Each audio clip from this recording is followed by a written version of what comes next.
आज हम जिस दुनिया में जी रहे हैं वह तेजी से बदल रही है। आपका मोबाइल, आपका यूट्यूब, आपका गूगल सर्च, यहाँ तक कि अब मशीन भी इंसानों की तरह सोचने लगी है।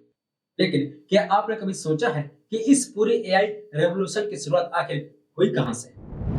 क्योंकि आज जो टेक्नोलॉजी पूरी दुनिया को बदल रही है, उसका बीज बोया गया था आज से लगभग 70 साल पहले, यानी 1956 में। और सच मानिए, अगर 1956 की वह एक मीटिंग नहीं होती, तो शायद आज एआई भी नहीं होता। एआई यानी आर्टिफिशियल इंटेलिजेंस।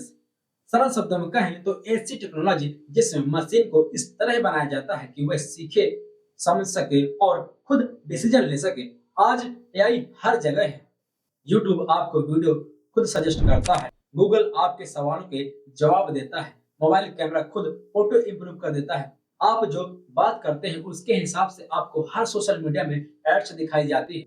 और अब एआई टूल्स इंसानों की तरह बात भी करने लगे हैं। लेकिन एक समय ऐसा भी था जब एआई सिर्फ साइंस फिक्शन मूवीज का सपना हुआ करता था। लोग सोचते थे, क्या कभी ऐसा हो सकता है कि मशीनें भी इंसानों की तरह सोच सके? और इसी सवाल का जवाब ढूंढने के लिए 1956 में इतिहास की एक ऐसी मीटिंग हुई जिसने टेक्नोलॉजी की दिशा ही बदल दी। साल था 1956। जगह थी अमेरिका का डार्टमाउथ कॉलेज। यहीं पर कुछ वैज्ञानिकों ने मिलकर एक रिसर्च प्रोजेक्ट शुरू किया। इस प्रोजेक्ट को ऑर्गेनाइज किया था कंप्यूटर साइंटिस्ट जॉन मैकार्थी ने। और यहीं पहली बार एक नया शब्द इस्तेमाल किया गया, आर्टिफिशियल इंटेलिजेंस। इस मीटिंग में उस समय के कई महान साइंटिस्ट शामिल हुए थे। Marvin Minsky, Claude Shannon, Allen Newell, Herbert Simon. इन सभी का एक ही सवाल था, क्या हम मशीनों को इस तरह प्रोग्राम कर सकते हैं कि वे इंसानों की तरह सोच सके, सीख सके और प्रॉब्लम सॉल्व कर सके?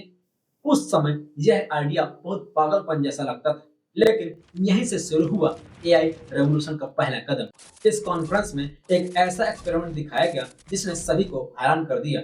इस प्रोग्राम का नाम था लॉजिक थॉरिस्ट। इसे बनाया था एलन नोवेल और हार्वर्ड साइमन ने। यह प्रोग्राम मैथमेटिकल थ्योरम्स को सॉल्व कर सकता था। और खास बात यह थी कि यह उसी तरह लॉजिक का इस्तेमाल करता था जैसे हम इंसान करते हैं। यानी पहली बार दुनिया ने देखा कि मशीनें सिर्फ कैलकुलेशन नहीं बल्कि थिंकिंग प्रोसेस को भी इमिटेट करती हैं। और यहीं से दुनिया को समझ आने लगा कि एआई सिर्फ एक आइडिया नहीं बल्कि भविष्य की टेक्नोलॉजी बन सकता है।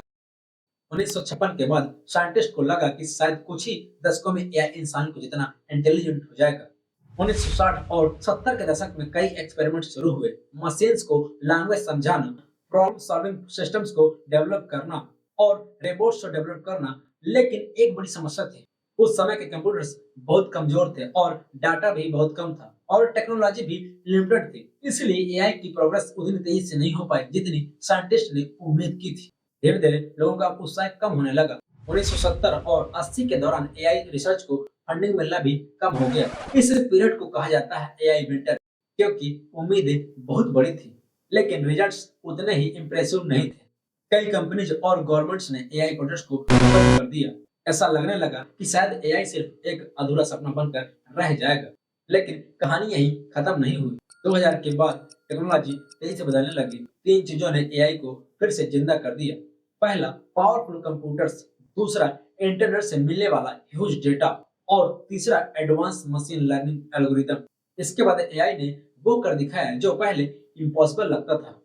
2016 में दुनिया के टॉप गो चैंपियन ली सेडल को एआई सिस्टम अल्फागो ने हरा दिया और यह मोमेंट टेक्नोलॉजी हिस्ट्री का एक बहुत बड़ा टर्निंग पॉइंट बन गया। आज एआई टूल्स जैसे चैट जीपीटी और डीप सीक क्लाउड एआई दुनिया भर के करोड़ों लोग इस्तेमाल कर रहे हैं। आज एआई सिर्फ टेक्नोलॉजी नहीं रहा, यह हमारी जॉब्स, एजुकेशन, इकोनॉमी और सोसाइटी को बदल रहा है। कुछ एक्सपर्ट्स कहते हैं कि एआई इंसानों की प्रोडक्टिविटी को कई गुना बढ़ा देगा, लेकिन कुछ लोग ये भी मानते हैं कि एआई लाखों जॉब्स को रिप्लेस कर सकता है। यानी सच यह है, एआई एक अपॉर्चुनिटी भी है और एक चैलेंज भी। अगर हम पीछे मुड़कर देखें तो आज की यह पूरी एआई रिवॉल्यूशन असल में शुरू हुई थी सिर्फ एक छोटी सी रिसर्च मीटिंग से जो हुई थी 1956 में। उस समय शायद किसी ने नहीं सोचा होगा कि यह आइडिया एक दिन पूरी दुनिया को बदल देगा। और अब सवाल यह है, क्या एआई इंसानों का सबसे बड़ा साथी बनेगा या हमारी सबसे बड़ी कंपटीशन? आपका क्या मानना है? क्या एआई भविष्य को बेहतर बनाएगा या यह इंसान के लिए खतरा बन सकता है? कमेंट में जरूर बताइए। और अगर आपको ऐसे डीप एजुकेशनल वीडियो पसंद आए तो चैनल को सब्सक्राइब जरूर करें और वीडियो को अभी लाइक कर दें। जय हिंद।